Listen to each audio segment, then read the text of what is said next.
I have a lovely couple coming into my studio from out of town in, let's say, 10 days, and they're going to be posing for me in 18th century style clothing. The only issue is that I don't have a men's costume, and since I don't really have the sewing skills to create a whole garment from scratch, I decided to go to different thrift stores and scour the internet for kind of base garments that already exist that I can take in and let out and add little things to create as close to an 18th century men's outfit that I can. These are a few examples of men's European-style suits from the latter part of the 18th century. For my costume, I'll need a frock coat, a waistcoat, breeches, stockings, a cravat, and a pair of buckle shoes. When sourcing costumes and props for my paintings, my first line of attack is to look online for something that either already exists or can easily be modified and fits within my budget. Kind of. I ended up purchasing this deep blue women's corduroy jacket because of its fitted silhouette, its long length, and I thought the velvety texture would catch the light in a really lovely way for my portrait.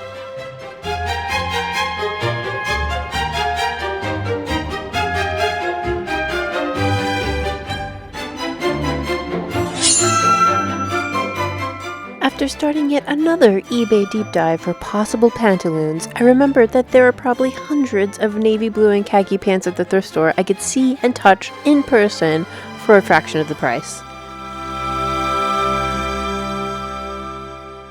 After finding a few good candidates, my next stop was the fabric store where I found these 3 different decorative trims and matching thread. Then I got to work removing the jacket's buttons and pockets and started clipping the inside of the jacket to see where my new curved hem might fall.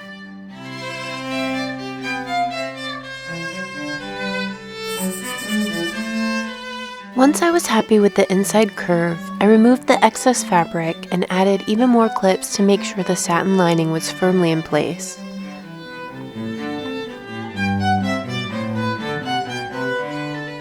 How I handled this up top was I cut some excess fabric off and then I kind of reattached the seams. I tucked it in and I'm gonna sew it so it'll transition down into here and be a nice straight line without a collar and look nice and flat.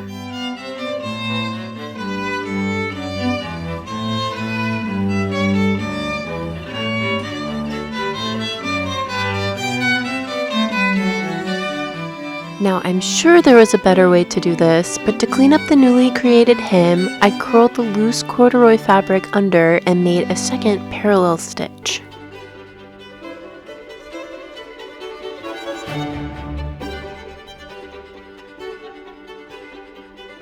For the waistcoat, I decided to use this stretchy khaki-colored men's jacket because it had the longer length I was looking for, and I thought the silhouette looked a little more period appropriate than the vest I found.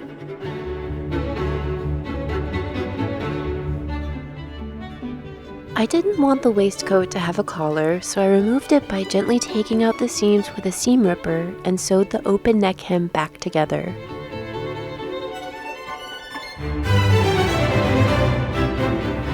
With the sleeves removed, I began marking where I wanted the new openings to be. And since the outfit is comprised of 3 layers, I figured that removing some of the shoulder fabric would cut down on bulk underneath the main coat.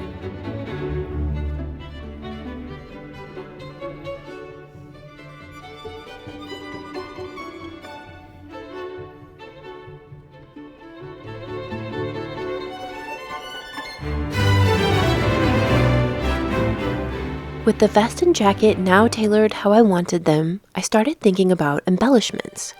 But my thinking was interrupted by the sweet siren call of the thrift store, and off I went in search of some shoe possibilities.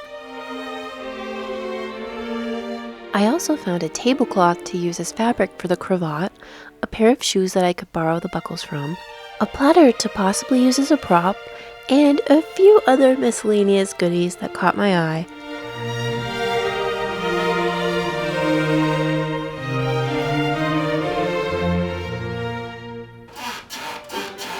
So I've been walking past this guy for the last day, and I'm starting to second guess my decision to put the wider trim on the jacket and the smaller trim on the inside waistcoat. I pinned up the other side, flipping them, and I actually think that having the larger trim on the waistcoat underneath is a nice, it just looks nice visually.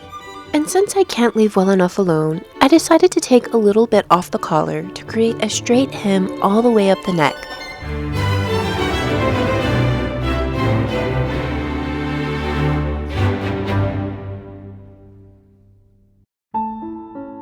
For the waistcoat, all that was left to do was add a small diagonal hem at the bottom of the opening, position the decorative trim, and go in by hand to sew the trim in place.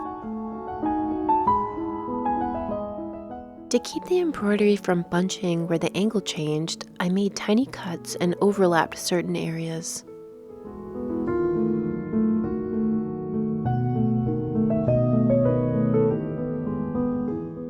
With the scrap fabric left over from making the curved hem of the outer jacket, I was able to create cuffs to lengthen the sleeves for my gentleman sitter.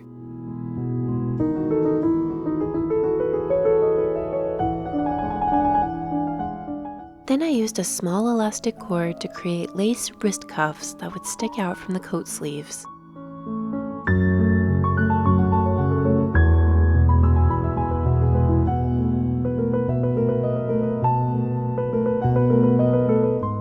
To my surprise and delight, the buckles popped right off with very little coaxing.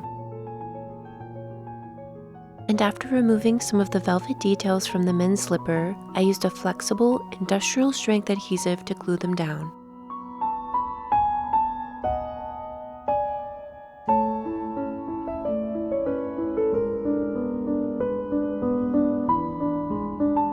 The tablecloth I found was a circular shape, so I ripped off the hemmed edges and then went back and cut a cleaner edge.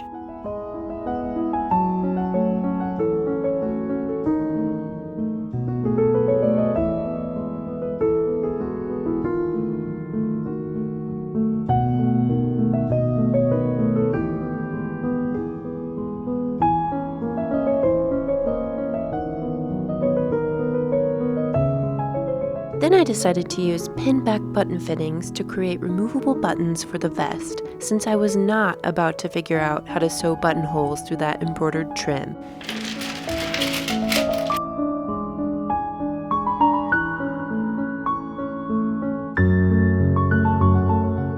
With the help of my assistants, I decided to also create an extra skirt layer for the partner's costume.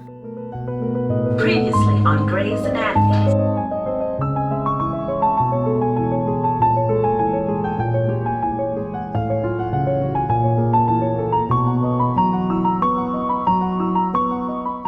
Here's how it turned out.